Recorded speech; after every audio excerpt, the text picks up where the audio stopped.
Inga, floor is yours. Thank you very much once again for accepting our invitation. Yeah, thank you, Sanya, very much for invitation. It's an honor for me to present you today a crucial topic. What I'm doing for several years already, and it's focused on enhancing navigational safety for offshore wind farms in Estonia. Can you see my presentation? Yes, yes, we can We can see. see you. And as a side note, I will say to everybody watching and listening that we will record this seminar, and afterwards we will upload it to our Mary Siberia channel in YouTube. So anybody who is missing and would like to see it can watch the recording there.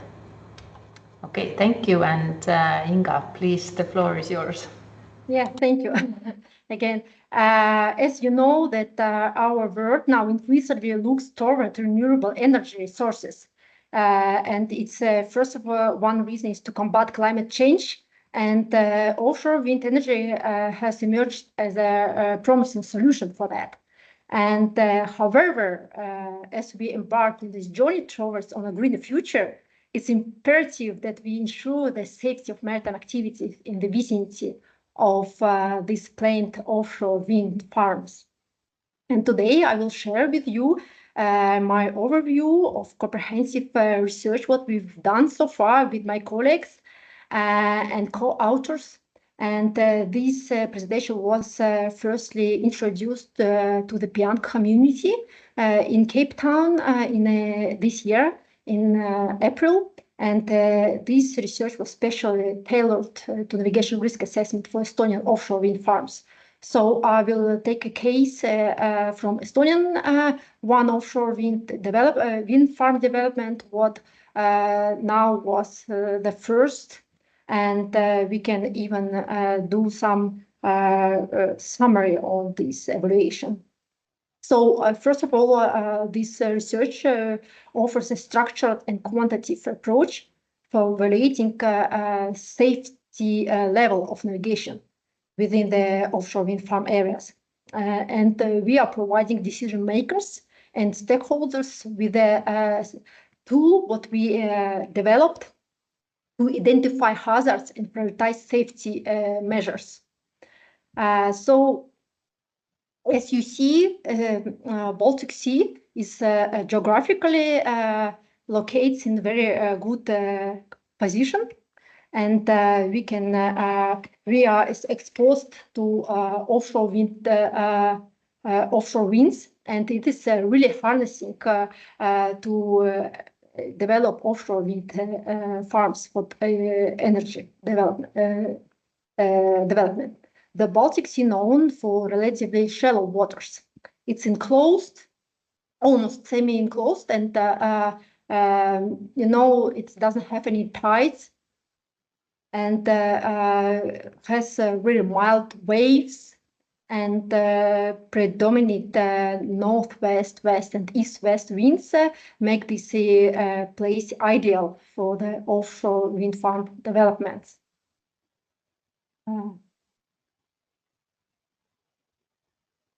So there is a total of 2.5 thousand square kilometers of area suitable for the development of wind energy. And it was confirmed during the Maritime Special Plan in Estonia.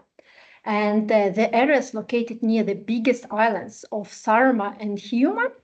And these areas were primarily identified for the offshore wind farm development. The proximity to the islands offers logistically advantages, while the sea conditions in this area are conducive to high energy yields. The Maritime Special Plan serves a strategic blueprint for the organized and coordinated utilization of Estonian maritime spaces. And it's balancing economical development with environmental sustainability and economical benefits of that. In 2022, Estonia adopted its Maritime Special Plan, but thereby confirming its commitment to a strategical framework for the organization and coordination of maritime activities within its internal waters and exclusive economic zone.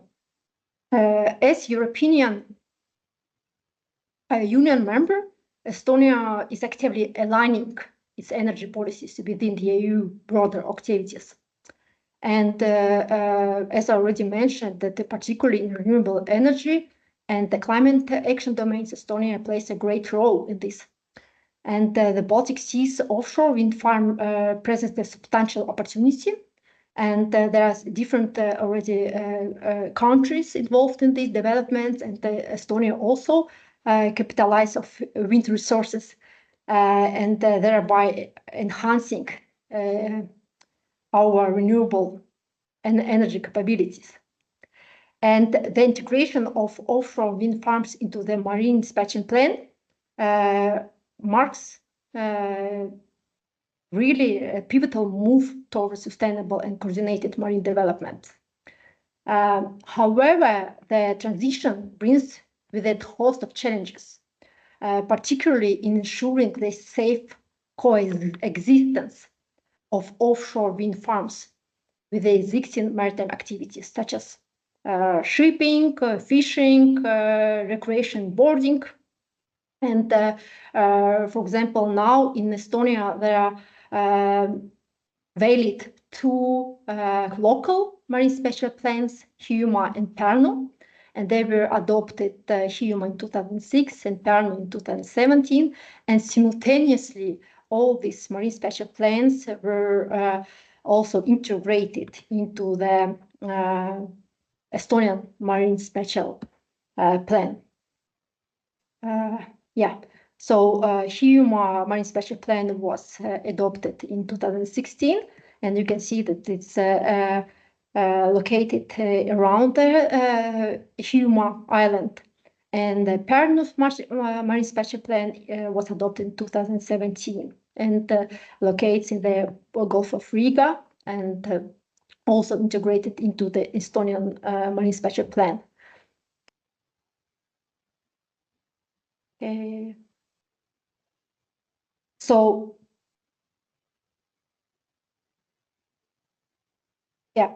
So in the process of developing the Marine Special Plan, the Estonian marine areas for wind energy development was truly examined. And the panel on the right shows the detailed scheme of the identification of sustainable and suitable offshore wind farm areas. And there were different research done in this extent. So for environmental considerations, the priority was looking and researching the utilization of different areas and what are the choosing the best available information, choosing the best areas what are coinciding with these activities. And inputs from maritime transport were initially roughly incorporated. And if you look on this map, you can see that, there were different research done so far, but for example, ice was only researched like a probability of ice, but there are no dynamical information available and no modeling was incorporated on this stage. And so ice conditions were partly analyzed and incorporated in the Marine Special Plan research. And the prime locations for offshore wind farm were developed. It's near the Saaremaa, Gulf of Riga, and you can see that these areas are mostly overlapping with the historical shipping routes. For example, you can see here, in the harbor of Riga, this area, what is proposed for developing offshore wind farms and also bordering with the Latvian renewable energy development areas. So this main corridor goes to the Pärnu And also there is a traffic suppression route what brings ships from the Gulf of Finland to the Baltic proper, and the ship going to the Baltic, Riga, Gulf of Riga, they are passing the areas what is proposed for offshore development areas.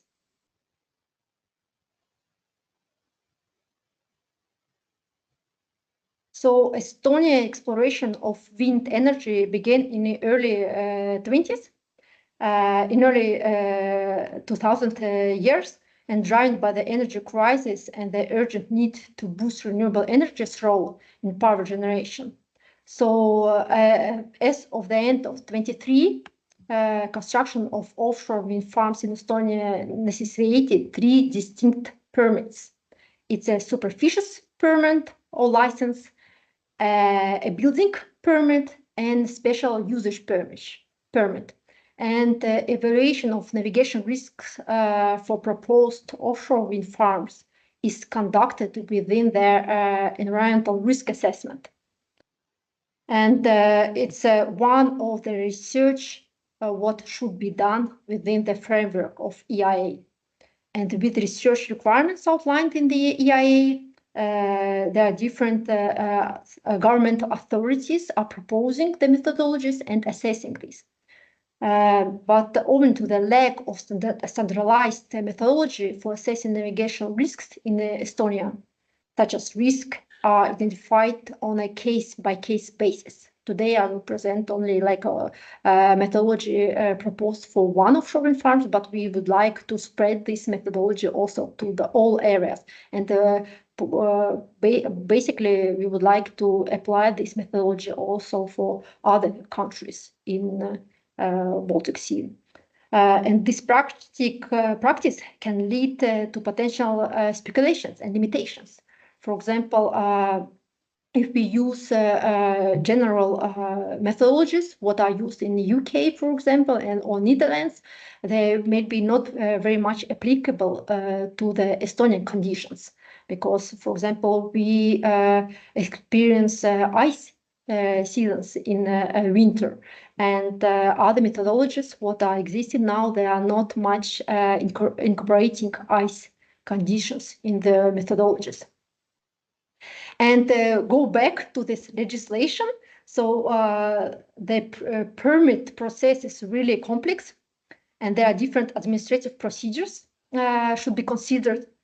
And it was one of the biggest obstacles to investing the renewable energy and investing also in the development of infrastructure in Estonia. And in order to speed up this process and save the workload of the stakeholders, there were amendments of the relevant legislation done in 2023. And now there's only 3 permits emerged into the single marine wind park superficies license. And yeah, so a developer applies for supervision license. And based on this, initiation of the EIA starts. And if we speak about the initiation of EIA, all studies should be conducted within the EIA. And the applicants submit the EIA report finally to the competent authorities for recognition. And it's checked for the compliance with the requirements. And then the superficies license procedure resumes. And after the EIA report is recognized as a compliant with the requirements. And we can go to the next stage. After the EIA report approved, government can decide either to grant the developer building permit, or they will not grant this permit to the developer. And yeah, so navigation risk assessment, what we were performing, is not directly mentioned in Estonian legislation.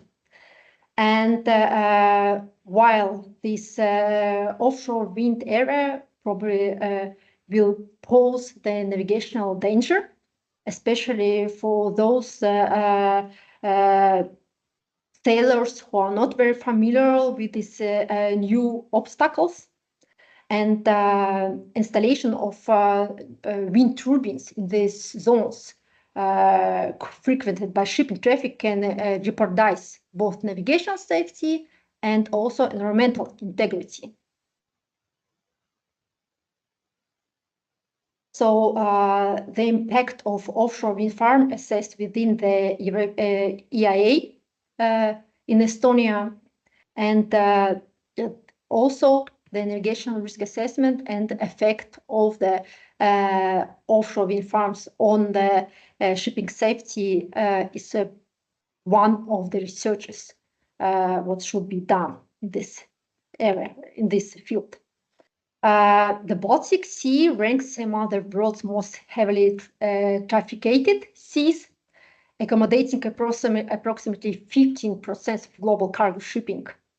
Monthly, an estimated around 5,000 ships navigate in waters. In wintertime, a bit less. Despite the generally bustling maritime activity in Estonian waters, the traffic around the proposed offshore wind farms is comparatively low. And thus, we evaluate within our research only data what are proposed or available from the AIS, its automated identification system, what should be integrated to the ships. Also, we can evaluate the small ship traffic, what are not always have these AIS systems, but we use other sources of information. So how the methodology used?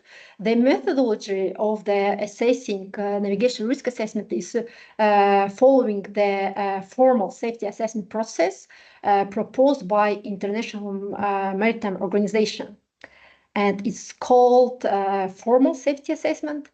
And this process is structured and systematically methodology based on risk analysis and also cost-benefit analysis. But we didn't do our cost-benefit analysis because we don't have much information on that. So the main idea is to reduce possible negative impact to as low as reasonably practicable level, or we call it LRRP. So there are 5 basic steps within the process. And you can see this scheme, what is demonstrating these 5 processes. So step 1 is stands for identification of hazards. So different specialist experts in the maritime safety, they are proposing evaluating hazards, and we need to prioritize them based on the risk level and specifically to the problem under review. So the next step is risk assessment. So experts define the severity of consequences and the frequency of occurrence of unwanted scenarios.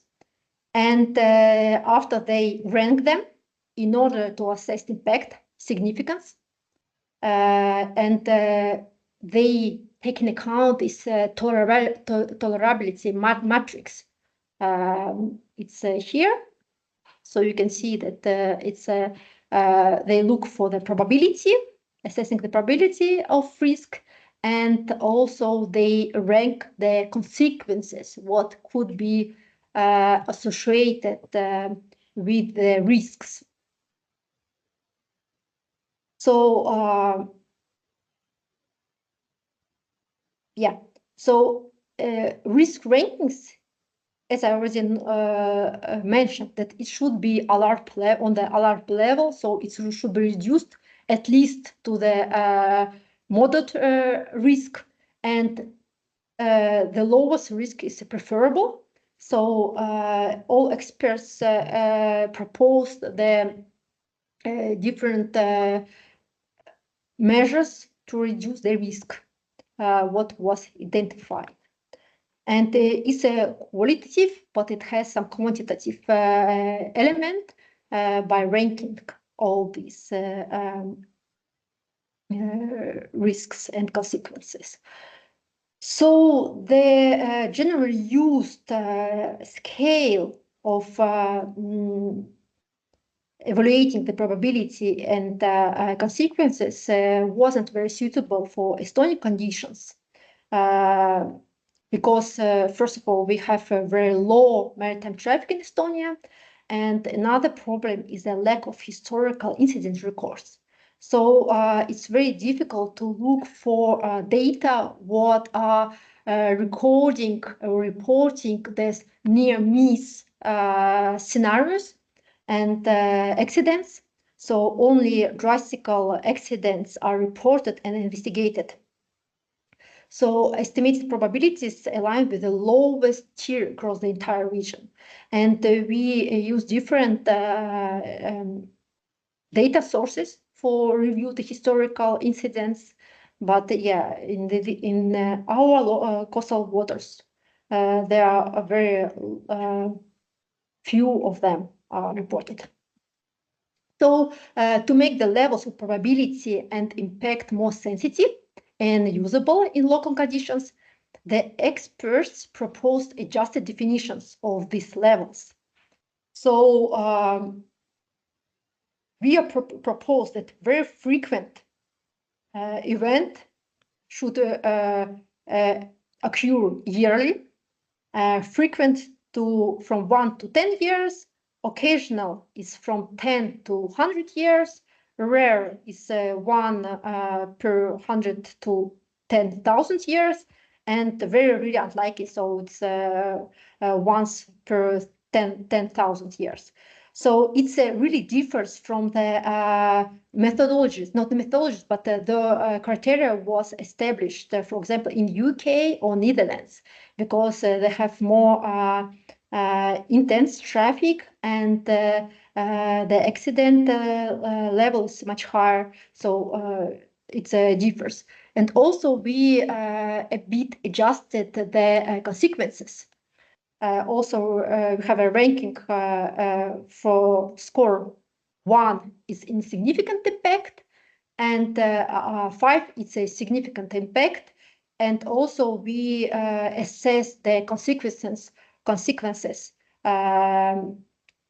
for human, property, environment, and services. And as Estonia is vulnerable area, so even maybe for relatively to other countries, one fatality or death is not a severe impact, but in Estonian conditions, it's really severe due to the population and also the damage what could be caused. So the risk was the multiplication of probability and the consequences proposed and adjusted by experts. So next step in this process is risk control options. So these risk control options or identification of measures to control and reduce the identified hazards. And it's ranked to very high and moderate risk. And this risk should be reduced to at least alert level. So yeah, so we target to bring this risk to the lowest level what could be achieved in this sense. So, as I already mentioned before, that we tested this methodology on the Sarah Wind Energy offshore wind farm. It's a wind farm what now already completed their environmental risk assessment, and we can just make our summaries on the efficiency of this method. And the study also takes in account recognized guidelines and recommendations. And generally, they are proposed by either EALA, IMO, and PIANC. So, of course, we took some local specific methodologies, what were used in Netherlands and UK, but as I already mentioned, they are not very much applicable to our conditions. So, first of all, we reviewed all our data, what we needed for our research. And we started with the vessel traffic. So already I mentioned that the ICE data were taken as a benchmark for this evaluation. And also we looked for different other sources, as AIS data are not much they have some kind of problems. For example, not all ICE data contain, for example, ship type, and we had to look for other sources to find and to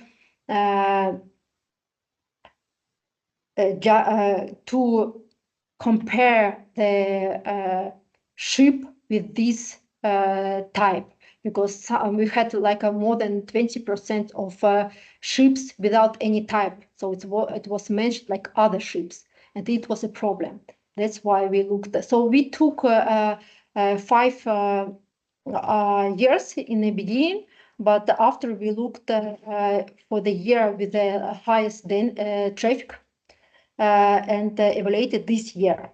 But now we understood that we need to propose a so-called hypothetical year where we extract the months with a higher possible higher intensity of ship traffic, because all years are different, and it's very maybe not sufficient to take 1 year as a reference. So we looked for the ship types, and there are different types. We evaluated 5 ship types, like fishing, cargo, pleasure crafts. Also, we evaluated passenger ships and small crafts, what also didn't have the ICE maybe. So next, as I already mentioned, we looked for marine incident for the 10 past years and reviewed different sources. So sources were global and also local. And unfortunately, we didn't find any reported incident in this area specifically. But for example, in Gulf of Finland, there are only 3 reports are recorded. But we know that there are so much more near-miss incidents what never reported. And I know, for example, in Netherlands, for example, they also file the near-miss accidents, what could be taken into account and will affect the probability of collisions within the modeling.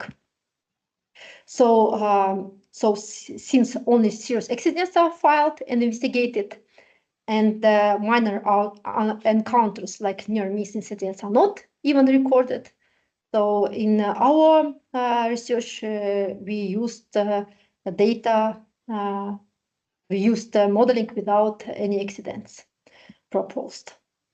So we looked for the bathymetry developers are obliged to perform their bathymetric measurements within the EIA. And also we took the data, bathymetric data provided by Transport Agency. And they are in high resolution and only used in our research for informative reasons, because we were just evaluating the clear clearance for the ships. So this area wasn't experienced very shallow waters. That's why we didn't take the bathymetry as a problem in this research. So weather conditions, we evaluated winds, especially prevailing winds, and for the area, and in this area, the south west winds are prevailing. So we took this data from an environmental agency. We also looked for the waves in the area, ice conditions, what was totally new for us. And I already mentioned that other methodologies do not incorporate ice for assessing navigational risks. And also we looked for visibility within the area. And so methodology, as I already mentioned, consisted of different steps, and it's followed the proposed IMO formal safety assessment procedure, but we also included some our measures to validate the experts and maybe assist experts with their judgments. So first, we did expert consultations with stakeholders, and in order to identify the potential navigational hazards. And the hazards were first of all evaluated, then we proposed a description for every hazard, and experts were asked for the defining the root causes of these hazards, and also the evaluating of the existing risk control measures, like presence of aids to navigation, or is it any specific already existing measures are proposed to hold the risk. So this is the first step.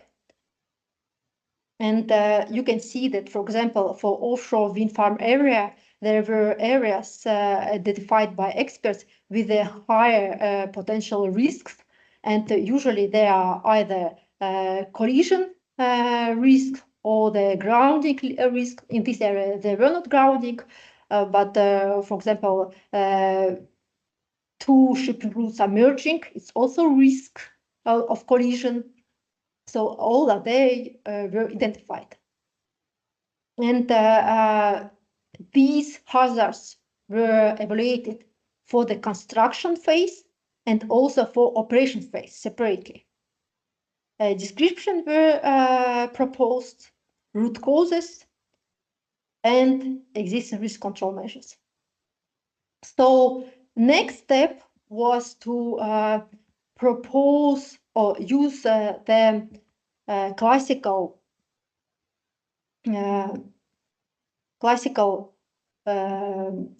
calculation of collisions and groundings using ELR developed tool called IWRAP. So the applied model for calculating the frequencies of grounding and collision accident involves the use of so-called causation probability that is multiplied onto the theoretically obtained number of grounding or collision accidents. So frequency of collision or grounding. Also, we were looking for a lesion. A lesion is same as collision, but collision usually related to the ship-ship incident, but a lesion it's related to the ship and some stable object in the water areas, like an offshore wind turbine. And causation factors were applied, and this was multiplied with the geometric number of collisions or grounding candidates. So it's a usual calculation method proposed by Fujin. And yeah, so shipping routes were investigated first, and we looked for the lateral distribution for every single route, what is following the shipping corridors, traditional shipping corridors. And you can see that some of shipping corridors are coinciding, or they are going through the proposed offshore wind areas. So we calculated the ships moving in both directions, looked for the lateral distribution, and we proposed a new layout of shipping routes with the presence of the offshore wind farm area. And also, again, calculated this lateral distribution of ships. So next step was to look for the evaluations, not evaluation, but calculations done by model.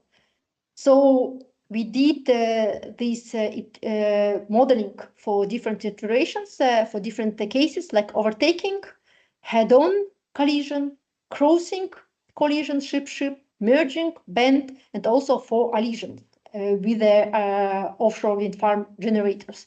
And there are two options, like powered allision, when ship is not reacting, they don't see, or they don't react and they change their course. Or drifting collision. It means that they have a problems with propulsion system or blackout, so ship is drifting to the proposed area. So all these scenarios were modeled using the prevailing meteorological conditions, but worse scenarios, like the highest possible waves, winds, and so on. But due to the lack of historical data, the models show that there are no much probability for accidents. So for allision, it was rare, identified as a rare, and for collisions were really unlikely. So very low probability. And so next step,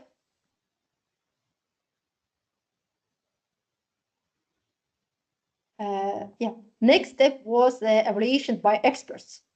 So first the modeling using ELR tool, and the next evaluation of experts. And experts took again this table what they used before when they identified the hazards, and the hazards were taken as a benchmark to do the modeling. And again, they took this table, but now they had to propose the probability and put a scores individually for every identified hazard.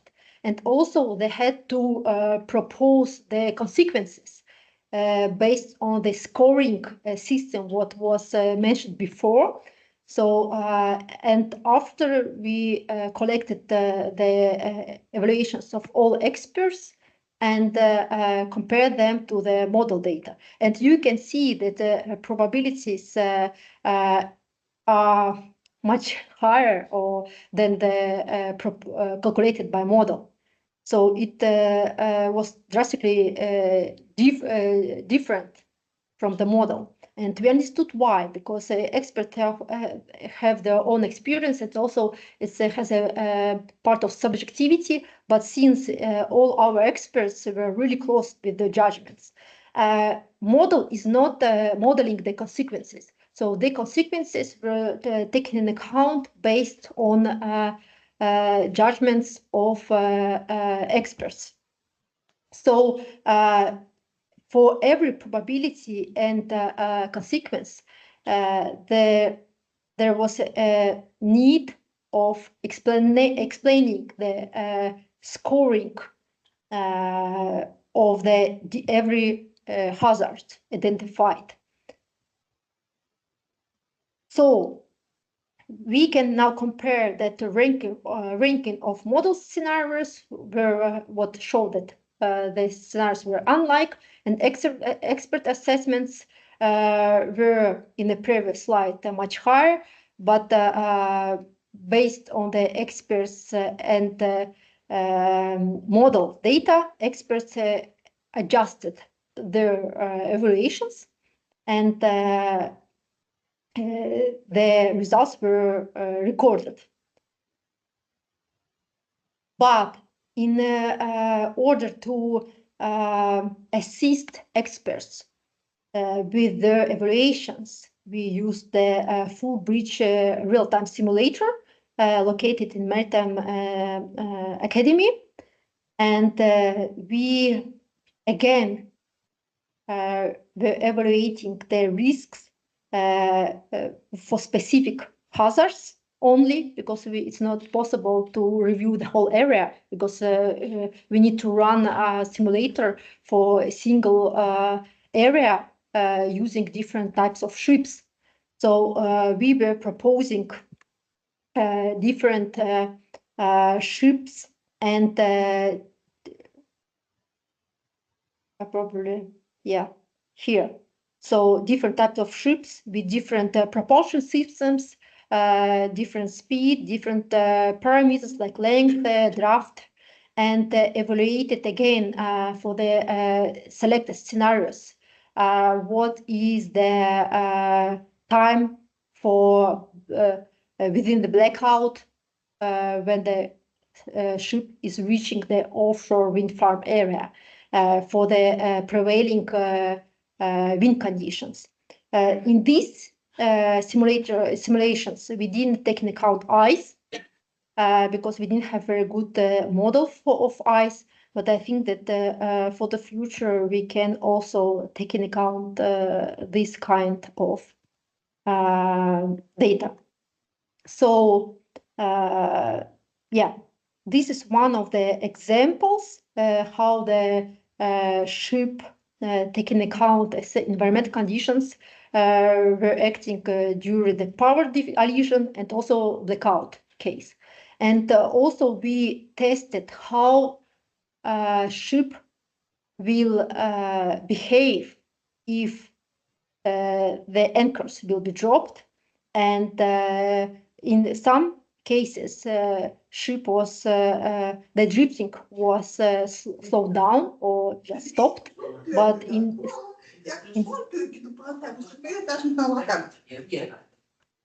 sorry, and in some conditions.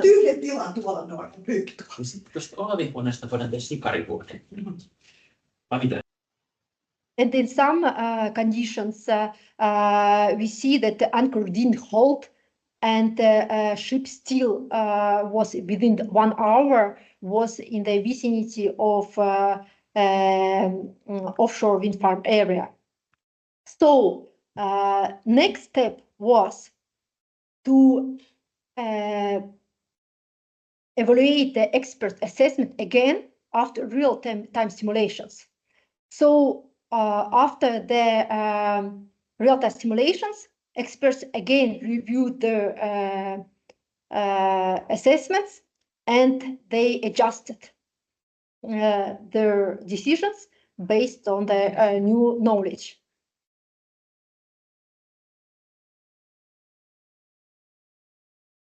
And yeah, I will go to conclusions. So the study, what we've done so far, proposed the new assessment criteria tailored specifically for Estonian offshore wind farms. the model probability of incident for proposed offshore wind areas really underestimates the probability, and it's the main cause is the lack of historical accident data in the area. So we need to maybe file more near-miss accidents or cases just to refine our model. So real-time simulations were applied within this research were really useful too. And they really assisted experts to do the judgment and estimates for the navigational risk assessment. The analysis identified several critical factors specific to Estonia. For example, the navigation within ice conditions, what were not addressed here, but we can see that for this area, for the western part of the Saaremaa Island, maybe it's not very important because there are not much ice in this area present, but for the Gulf of Finland, it would be really crucial. And also, we took into account seasonal fishing activities when we evaluated the traffic based on the fishing ships. And we also reviewed the historical shipping routes and proposed a new layout of shipping routes. And we definitely understand that international risk assessment models and methodologies need adaptation, especially for the Estonian conditions and the areas, for example, Finland and Sweden, where the presence of ice is one of the forming factor in the winter for navigation in winter time. And so we have plans to include more stakeholders' opinions and need to do some kind of workshops to evaluate their opinions on that criteria, what we proposed. And we would like also to spread this methodology to other offshore wind areas in Estonia and also beyond that. And thank you very much for your attention. If you have any questions, please.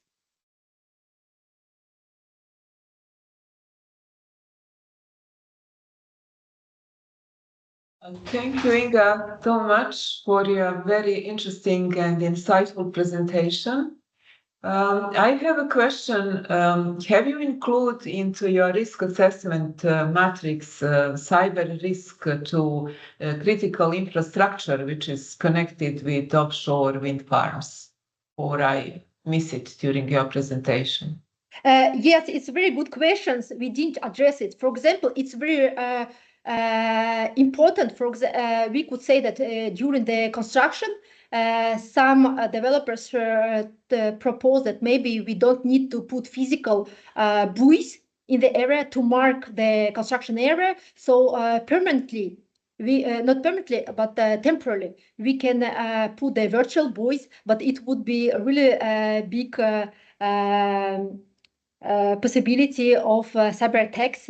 We can even see that all the ships who are equipped with the IS, these protocols are open and you can just spoof them very easily. And also for the its navigation, it's possible to spoof them, and probably it will pose extra danger. So we didn't address this question for this navigation risk assessment, but I would see the potential to collaborate with your research group in this specific topic. Yes. Thank you very much, Inga. And I have one more question. So this offshore wind farm is planned to be built. It does not exist currently, right? No, Or yeah. I'm wrong. Okay. And I suppose you have ongoing projects on this, and do you plan to apply for a new projects? Because this is a very important and comprehensive work, and I think it should be deployed with additional projects as well.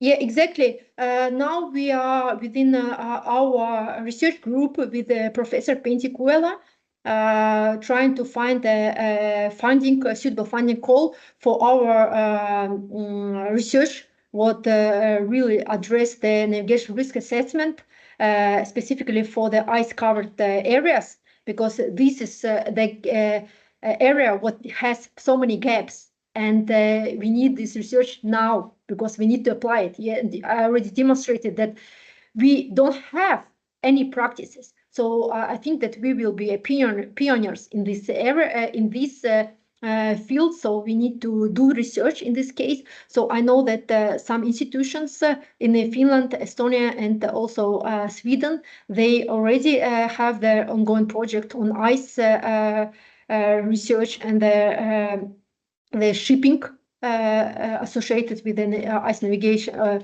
sea ice navigation. And that's why we need to incorporate their results and also outcomes to our methodology. And yeah, it's needed and should be done in the future. It's great. This huge research work done so far should be properly used, and that plans are a really good way to realize it. Thank you, Inga, so much, and I will leave the floor to other colleagues if there is more questions.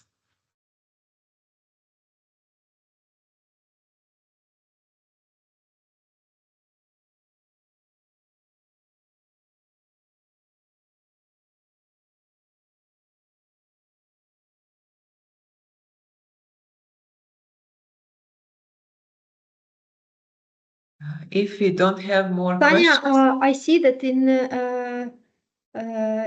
is there any questions in chat? no, I'm checking. There is no questions here, but colleagues can come back to. Oh, there is a question. Yes, please, Elna. Yeah, thank you, Inga, for a very interesting report. And I focused more on those navigational problems. And first of all, well, we know all that Baltic Sea is considered to be with brackish water. Yeah, it means that we have to be very careful regarding all kind of pollutions. Yeah, isn't it so? Then, so do you know whether there are any traffic separation schemes established in those areas that were planned for these windmills? Yeah, thank you, Elena, so much for the question. Yes, there is only one traffic separation area scheme applied in the main traffic route coming from Hiiumaa to the Baltic proper area open. But there are no any other traffic separation schemes proposed because now there were no any obstacles like offshore wind farms. So we are those who are proposing. Now we can see that there are some areas where we can apply some kind of restrictions on the shipping, not shipping, but for navigation corridors. But for proposing traffic separation scheme, we need to have the high level of traffic in this area. But we don't have this traffic as such high. We still have traffic separation schemes there implemented. And so you referred also that you should make some kind of just changes in ships' routing systems. But that is not so very easy because all traffic separation schemes and routing regulations have to go via IMO. They shouldn't go through IMO. They need to follow the IMO rules, and there are specific guidelines developed even for offshore wind farm. For example, there is a IALA and PIANCA regulations, not regulations, but they are guidelines who are proposing that. But for example, we have rated also now we have an ongoing project in the Gulf of Finland, on Gulf of Riga.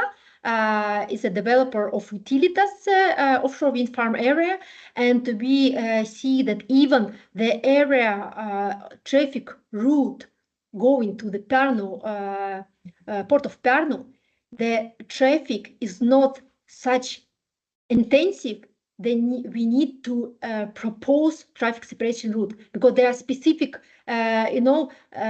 rules when you need to propose it. But we can propose a recommended route or the even waterway. We need to we can mark a waterway and say that this is the waterway, you need to follow that, and it's provides safe navigation for the conventional ships in this area. For small pleasure crafts, there are not much strict rules for in this area, but still, as we know for today, that offshore wind farm developers, they will strict the areas for the entrance of not specifically proposed ships in this area. Yeah. Another question is Pärnu Bay. As you perhaps know, this is the only bay in Estonia that certainly is frozen in every winter annually. Yeah? So we still need also this ice to be taken into consideration, because I saw that Pärnu, near Pärnu, you also had this your area, yeah, one of those areas. Elna, it's true that now I just took as a case this offshore wind farm, what is really far from the areas where the ice conditions are really rough and tough. In the Pärnu Bay, it's really totally different conditions, and the ice presence there every year, and icebreakers need to develop or do the canal for ships, and they are not moving to in a convoy, but they need to do the route for the ships to going out from the Pärnu Bay. And unfortunately, most of these icebreaker routes are coinciding with one of the proposed offshore wind farm areas. And unfortunately, it's another case. And we can see that there are potential dangers in this area. And I would say that the navigation risk assessment for other areas would be more complex. Specifically, Sanja already addressed this question, that first of all, cybersecurity and also this ice navigation need to be more deeply investigated. And it's not only for the far future perspective. We need it now, today, but we don't have this methodology. So we develop the methodologies ourselves. And even people from Canada who also have the ice season, and the territorial waters are covered with the sea ice. They are looking for our research, just for our outcomes, because we are frontiers now in this with this problem, and I hope that we will be frontiers also for proposing the solution with that. Yeah. Okay, thank you for your answer.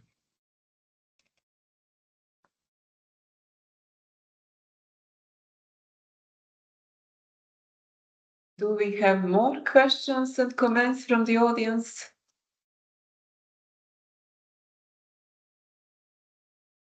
If not, I think we should wrap up this research seminar, and thank you, Inga, very much for your participation. And also I would like to thank all our guests for their attention and comments and suggestions and questions. Thank you very much. Thank you. Thank you very much to everyone. And if someone missed, you can see it again in the recording, I hope. Thank you. And thank you, Christy, for organizing and Sanya for coordinating this process. Thank you, Inga.